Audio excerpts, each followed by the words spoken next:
new Brawlternative. Shall we? The tournament series dubbed Get On My Level Is that Gommel? introduced a one-stock rule set in an attempt to give the quickly dwindling Brawl competitive scene one more shot. Yeah, so Max talked about this a lot. He loved the one-stock rule set. It heavily buffs, and I'm sure he'll talk about it. Like, Squirtle is super buffed. Zero Suit is one of the best characters in the game now. Wario is awful. In 2013, every Smash game had more or less trickled down to a comfortable position in the platform fighter's atmosphere. The immortal Smash game that had seemingly died and been reborn countless times. You had Smash 64, with a small, tight-knit community of players were optimizing combo strings, pushing the meta, and enjoying their favorite game.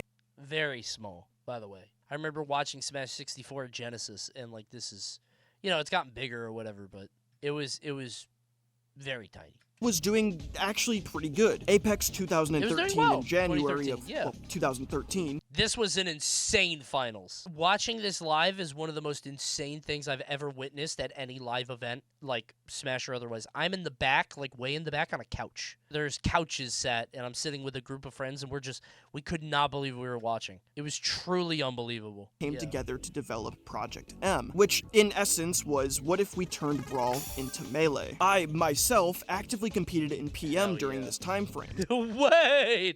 Who's that handsome young man? Who's this Wario player? Wait! I wonder what he's gonna do to this snake.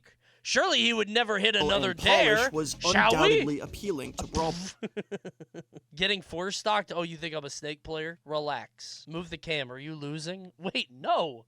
What the fuck? Stupid. I'm dominating here. I was confident against Snake. I hadn't played any of the really good ones like Professor Pro or Rolex or anybody. Timer's only 38 seconds. Yeah, this was game one. You ever play a set and like you fight somebody and you're like, oh, I get it.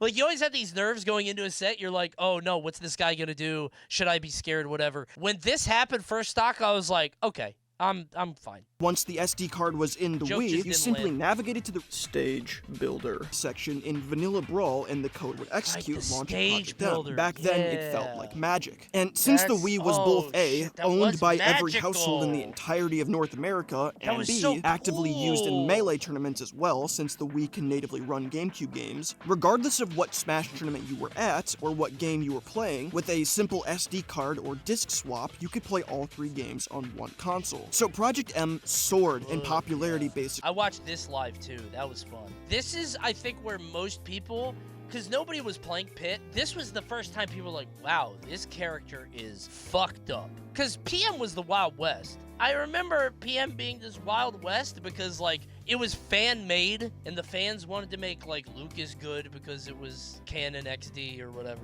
But I remember, like, nobody was talking about Pit. I remember bitching about Ivysaur, because I played a jumping-ass character with low-range normals, and Ivysaur did one move, and it was so hard to beat. And nobody thought Ivysaur was good, and then people found out later. But Pit was like, nobody knew how good Pit was because Pit is boring. And then Armada showed up and everybody's like, wait, I wonder what his opinions on Rob are. Don't get me started. Rob players were the worst kind of people. They all had glasses. And half of them had a shitty facial hair.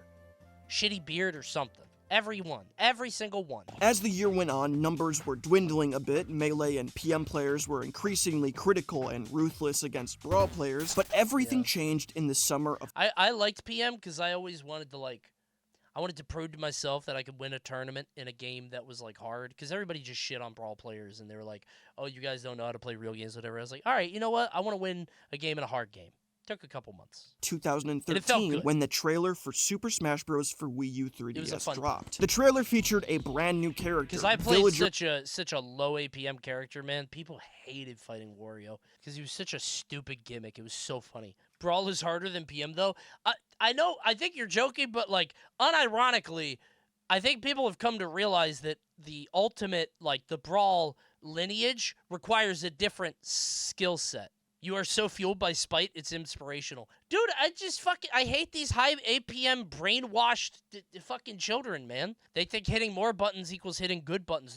They're not good at the macro game. They're stupid. And all of them play rivals now, and all of them hold down. It genuinely, it pushes me. Mashing ass. Melee had long solidified itself as, let's be real, basically its own franchise entirely. Yeah. It was pretty clear that Smaforce was not going to detract from the Melee scene. It is weird that, like, this is what split us up. Like, Brawl and Melee were split. Smash 4 was just like, okay, we are not the same.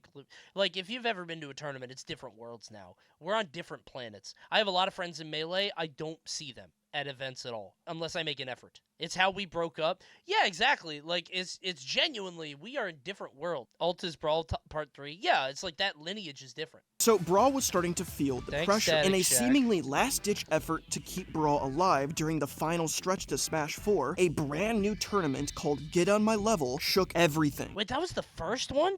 Oh, I guess because this year was the 10th anniversary, right? The legendary one-stock Brawl tournament. Yeah, so I didn't know they actually did this. One stock seems shitty because the loading in between games takes so much longer. Like, if there was a way to make it faster, then... Oh, what?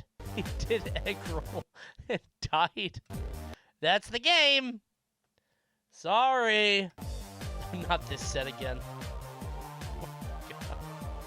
Up smash, down smash. You see, Smash 64 ran 5 stock tournaments. Melee, with a slightly more nuanced neutral game and the potential for just as deadly combos, ran 4 stocks. Brawl, however, ran 3 stock tournaments, which is really funny because Smaforce ran 2 stock tournaments, so we literally went 5-4-3-2, and then Ultimate ruined it. But Brawl's 3 stocks seemed to work well enough. It was a fun time. I would love a 1 stock game in Ult, but it needs to be... You need to load faster. You need to be able to replay right away. Competitive 2 stock still seems like insanity to me. It's weird. It was weird to commentate and watch. Each game has their own shtick, and Brawl's was just slower. And although people like me, who at the time really enjoyed this slower Smash experience, all flocked to Brawl, it was hard to convince casual spectators and viewers that the game had fast nuance. No, it wasn't. It's a game you play. It's not a game you watch or care about. Like it did. Because compared to Melee, the viewers who only understood Smash at just the surface level really seemed to gravitate much more towards person pressing lots of buttons fast, which even as someone who loves Brawl as much as I do, I totally get the appeal. But and now Ultimate is so polished, and there's so many characters that, like, they've overcome this. Moving fast isn't even the goal anymore. Now I get to see Shulk. 1 stock, best of 5, with 3 minutes on the timer, was an attempt to streamline. Dude, best of 5 takes so long, though. With the loading and the stage picking. Or microdose, if you would, a Brawl experience. That's because Ult sucks. Dude, I am so out of Ultimate right now. There's a tournament happening tonight. I don't care. Like, I'll watch Genesis. I'll go to Supernova. I forgot about Smash. Yeah, I forgot. Like, I straight up just don't. I don't know, man. It just feels so stale to me. Wait on the new game, I guess. You could watch Hungrybox bait a Meta Knight with every single DDD mid-air jump just to land and gank a kill with a shield poke up tilt. The live reaction. Yeah, this is what you do. You do a slow fall, air dodge into up tilt. Jump. That shit is actionable immediately. Watch this. Land. Her. Hbox played DDD. He sure did. Him and I play a lot of the same character. He plays Lox in Rivals. I played Puff in Melee. I don't anymore because Donkey Kong came out. They released Donkey Kong. You could watch Mango hit a single up air against some random ZSS and have the commentators pop off like he just zeroed to death Armada. Mango's That's Mango. doing some stuff. But okay, to be clear, this is just the Mango diff. The commentators love that guy. They will talk about Mango at any provocation. He has stuff. They love Mango, man. And that was really the true beauty of the one-stock rule set. Not only were the vibes different and more tense for the players since every game was a last stock situation, you, as a spectator, would also feel those tensions, as every Icy's chain grab was an entire game in the books, or one small mistake off stage would end it all. It was exciting. One thing to note that I found extremely funny while looking through the rule sets was that the ledge grab limit, or the amount of times you can re-grab the ledge after grabbing it once via recovery, was 8. You could only re-grab the ledge 8 times.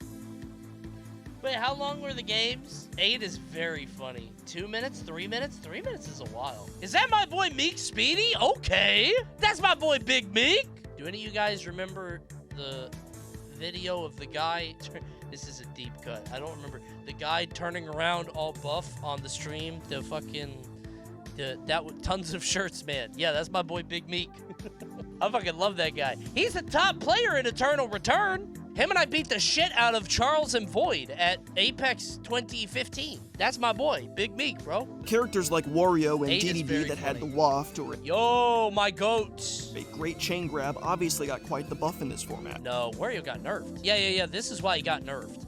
Because, like, you are playing entirely... Waft is at its best as a second stock threat. You use it in the second stock... Because Waft, I don't know if it killed earlier in Brawl. I mean, it didn't, but because of the flow of the game, it killed earlier. Because more stuff in ult kills, so there's more threats. But in Brawl, it was like... The games are slower, so getting blasted off stage, getting Ronnied at 80 was worse. DDD kind of gets buffed in one stock, but not really. Because, like, DDD's whole thing is that he lives forever. DDD is you want him to live to, like, 190 and then get extra, like, you know, the icing on the next stock. Anyone with a strong chain grab, in theory, is strong with one stock. I mean, kind of. Not, I don't think so, though. Because, like, it makes him less strong because you're not living... You live forever on that one stock, but you're not pushing it into the next stock. The reason DDD is strong is because he'll do the chain grab, and then you come back and you die, and he's at 190, but he still has the chain grab. You're at 0, but he's still chain grabbing you. So I think they both get a nerf here. Your ass almost said extra credit, didn't you? Yeah, but I hate that phrase. As a Smash insider, can you explain why everybody loves Mango so much? I've never understood the hype. He is the semblance of a guy who's doing it for a love of the game and to try to keep the magic alive. He's the best player that you have at the party. He is the guy fighting against the cold, optimized future. In a world where, like, Armada is studying and optimizing Punish game to the point where it's like a science and flowcharting, and HBox is finding, like, new and inventive ways to, like, lame people out, Mango is running at you, and he has been hitting buttons, and he will live and die by that. And people really like that. He is soul. He's the heart. He's just a dude that's good at melee. All right, man, you asked me what the appeal of him is. I don't buy into this, by the way, but I get it. Does Mal know how hard you ride that mid? Okay, again, I'm just telling you the other perspective, man. I'm not the big Mango stan. Relax, all right? I was an HBox fan because I was shocked by the fact that one fucking guy was the only person in the world that could do this with that character, winning 7-3 matchups, or 3-7 matchups, and everybody hated him anyway. But that's because I liked Jigglypuff too. So. And he was going to college. Yeah, exactly. He was going to college. He had a real job. I was doing that too. I was trying to make it work with a fucking degree and going to school. Like, I get it. I was down that road too. And when he turned off the Red Bull light, that was funny. I liked HBox despite melee. Yeah, it was part of that too. Part of that for me too. It was like it was the fun of, like, he's showing the true face of the game. That's all, you know? Any sort of comeback mechanic that racks up the percent or kills early in a one-stock format is better than having to get several openings in a row. At least that's my opinion. Sort of. Because, like, Zero Suit is way better with her item pieces, but Wario is way worse with his waft. Wario could play around the waft, but in one stock he had to play for waft. It's a response to the decline of Brawl when melee is basically triple, being smaller than PM at Apex. Why keep the game on life support? Smash 4 is going to make Brawl irrelevant. It was an experiment, yeah. I think it was an experiment for viewership. You might as well. You're not getting another shot. I mean, at some point, we got to turn on WarioWare and ult, bro. These numbers keep going down. We gotta do something. Uh-oh. Almost ironically, however, whoever took the first stock in a regular Brawl format would be at a huge advantage. And even though this was a format designed to combat that and streamline the games, the one-stock-only format ultimately encouraged a drastically more camp-heavy playstyle for top-level players than three-stock Brawl did, since there'd be no potential comeback or adjustment to be made over the course of several stocks. You can't, like, fuck around with stocks. I mean, you could and just... Nobody would do that. Like, nobody would... You're not going to throw a game for data.